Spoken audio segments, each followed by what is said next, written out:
আসসালামু আলাইকুম বন্ধুগণ, সবাই কেমন আছেন?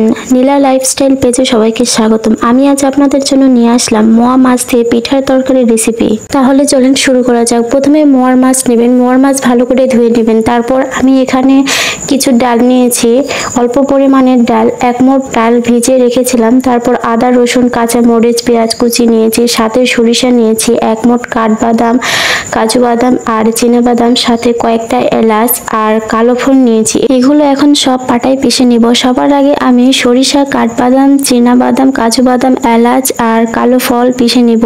এগুলো পিষা হয়ে গেলে আদা, রসুন, পেঁয়াজ কুচি পিষে নিব। পিষা হয়ে গেলে সব তুলে রাখবো। পরে আমি ভিজিয়ে রাখা ডালগুলো পিষে নিব। পিষা হয়ে গেলে তুলে রাখবো। তারপর আমি মোয়া মাছগুলো পিষে নিব। একটা জিনিস দেখাতে কিন্তু ভুলে গেছি, মোয়া মাছের সাথে কিন্তু আমি কাঁচা ঝালও পিষে নিয়েছি। পিষা শেষ করে এখন আমি এগুলো মেখে নেব। সাথে পিষে রাখা ডাল দিলাম, 1 চামচ কালো জিরা দিলাম, 1 কাপ পেঁয়াজ কুচি দিলাম, স্বাদ মতো লবণ দিলাম, হলুদ গুঁড়া দিলাম, হাফ চামচ জিরা দিলাম, একটু সরিষার তেল দিলাম, দিয়ে সবগুলো ভালো করে মেখে নেব।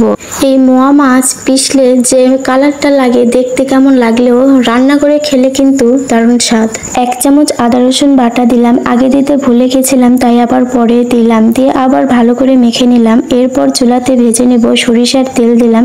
এখন ভাজতে শুরু করব। এরকম লাল লাল করে তুলে নেব। খালি খেতেও কিন্তু অনেক মজা লাগে।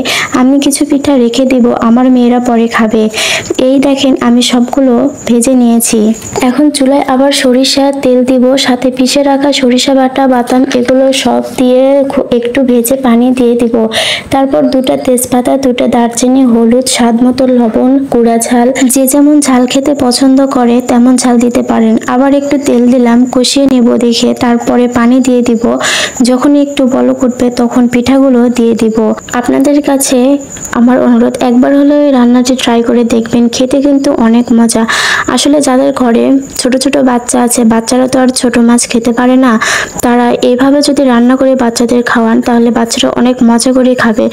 আমার মেয়েরাও অনেক মজা করে এই পিঠাটা খায়, কারণ ছোট মাছে অনেক কাঁটা থাকে, তাদের গলায় বেঁধে যেতে পারে। এই জন্য আমি তাদেরকে ছোট মাছ খাওয়াই না, এইভাবেই ছোট মাছের বড়া করে রান্না করে তাদেরকে খাওয়াই, তারা অনেক মজা করেই খায়। আমার রান্না শেষ হয়েছে, এখন চুলা বন্ধ করে দিয়ে পরিবেশন করব।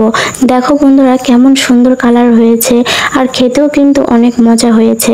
আমার বরকে আমি দেওয়ার আগে সে নিয়ে খেতে শুরু করে দিয়েছে। আসলে কষ্ট করে রান্না করার পর কেউ ভালো বলে অনেক শান্তি পাওয়া যায়। আমাদের মেয়েদের জীবনে রান্নাঘর অর্ধেকটা সময় কাটিয়ে যায়, তাই যখন আমরা রান্না করি সেই রান্নাটা যখন কেউ ভালো বলে তখন অনেক ভালো লাগে।